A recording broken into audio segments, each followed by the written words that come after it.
I see things now very differently than when I was 20 years old. Tomorrow is my 29th birthday and I'm entering the last year of my 20s. I've been thinking a lot about what I would share with that version of myself to show her how much we've grown and how far we've come. In this video, I'm going to share 10 things that I wish I could share with my 20-year-old self to help her understand how to zone in on what's important and cut out all the unhelpful noise. I'm not sharing this because I have it all figured out, nobody ever does, but because I want you to feel less alone and hopefully learn from some of the lessons that I learned the hard way. If you're new here, hello, my name is Brielle and welcome. I've worked for years in the mental health field as a therapist, and this channel is really my way of creating community, bringing lightness and fun and joy back into the healing process, showing myself and others that joy and lightness are an important part of the healing process and that self-transformation and self-growth doesn't always have to be heavy. Before we get started, I would love to hear in the comments what you guys wish you could tell your 20-year-old self, your 16-year-old self, your younger self about who you are today and the lessons that you've learned. I would love to hear your stories. But without further ado, let's get into it. Coming in strong at number 1 is your thoughts are not facts.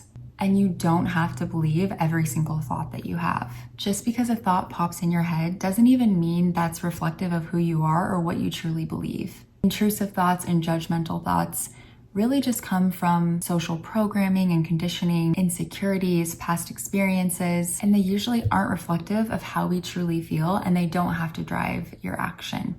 I used to feel so terrible if I ever had a judgmental thought, and I would really attach to what it meant about me as a person. And as I've gotten older, it's given me so much freedom to realize I can choose which thoughts to act on, which to believe, which to identify with, and the other ones, they're just thoughts. Basically, I wish I could tell myself, don't take your thoughts so seriously. It's not that serious. It's really not. Number 2 is that you need time away from your phone and social media to discover what you really like and who you really are aside from what you consume and without all the noise. You need time away from the noise to hear your own clarity. And we can be so positively influenced from people online, but it's also so good to just spend time with yourself and see what comes out of the silence. And that's why I think meditation is so important, and maybe not even how you think. I think anything can be a meditation, truly, but that's another video. Number 3 is that it's important to have friends who respect you and not just love you, which segues perfectly into number 4, which is that the very same goes for romantic relationships. Feelings alone are not a strong enough foundation for any relationship to thrive on. There has to be respect involved.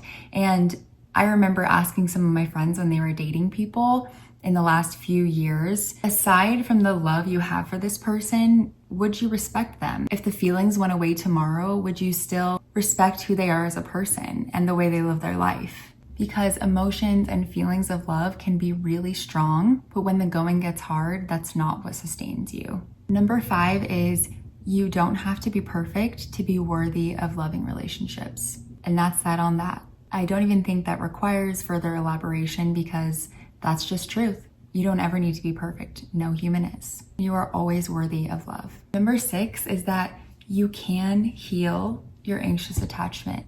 And you aren't doomed to an insecure attachment style forever. And on top of that, you don't have to be fully healed to be in a relationship.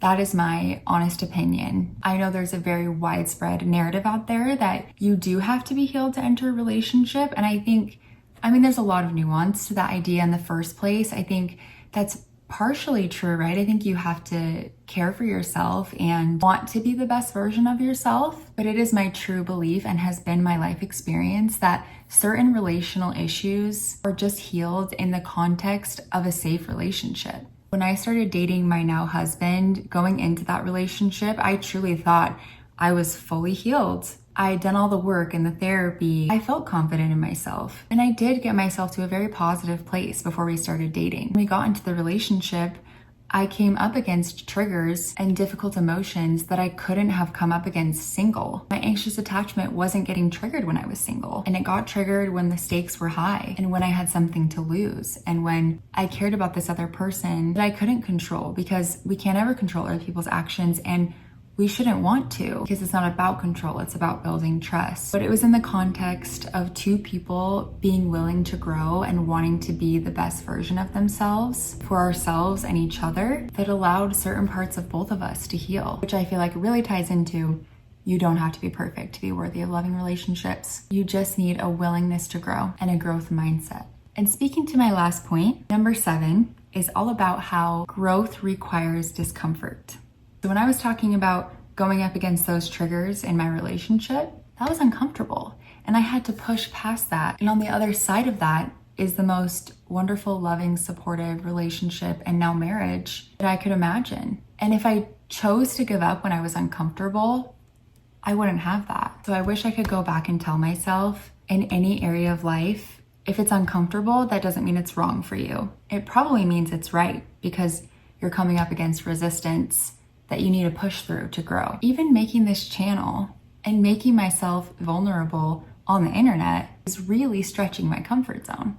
I'm a very sensitive soul, and it's taken me a lot of work to not care what other people think about me. And I know if I get any rude comments on this YouTube journey, which I'm sure I will, it's going to stretch my perception of myself, by which I mean right now I've cultivated confidence, but there isn't a lot challenging that, besides your normal everyday things that do challenge our confidence in the world. So I have to be committed to staying in the discomfort of that stretching and still staying connected to myself and connected to my confidence. And I would tell my 20-year-old self, it's always scary to put yourself out there and it's always scary to go after what you want. But on the other side of that discomfort is the life that you say you want. So how far are you willing to go for that? Number 8 is I wish I could tell my 20-year-old self not to be afraid of being medicated for mental health.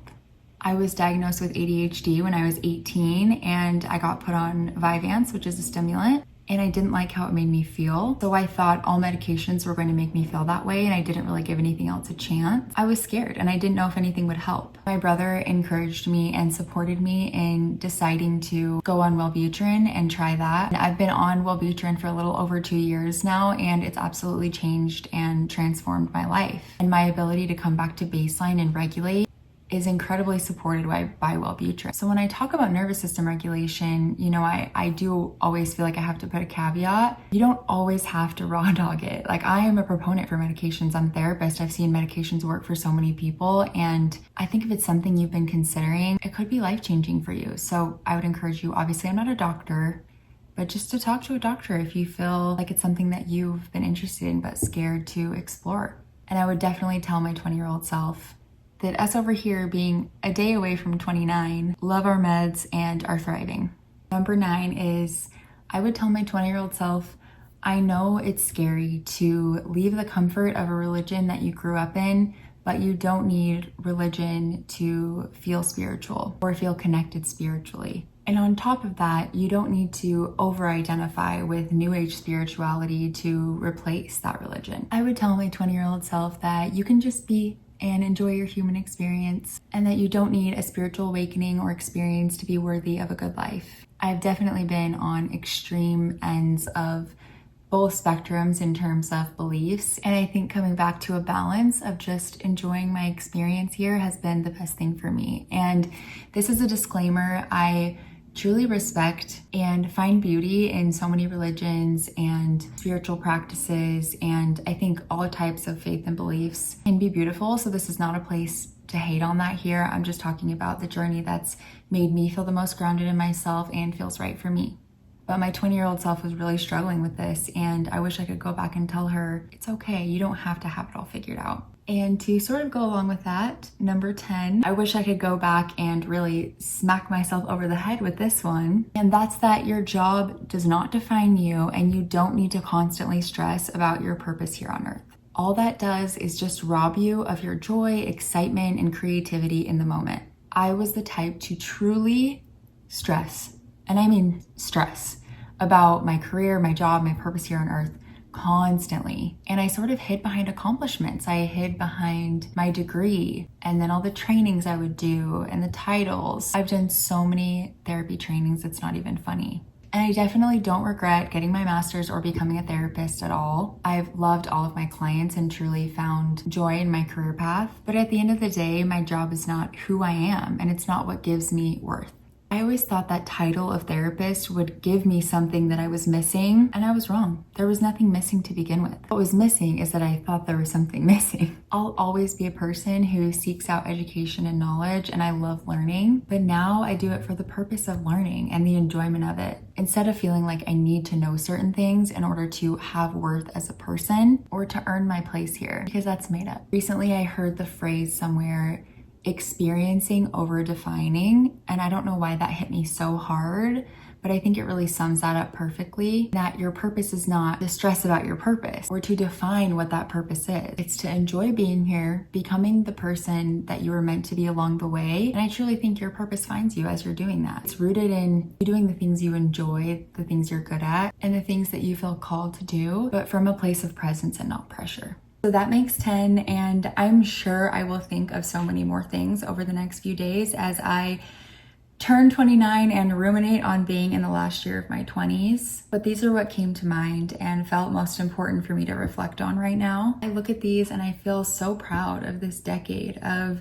joy, love, happiness, mistakes, lessons learned the hard way, exploring, and making it here to who I am today. If you're here watching this and if you subscribe, I can't even tell you how much I value your time and energy and appreciate that you're spending it here with me. It means more than you know. So truly thank you. Let me know in the comments if this brought up any thoughts for you, or if you want to open a discussion about anything, or if there's anything you want to see from me in the future. Again, thank you for being here, and I hope you have a beautiful day.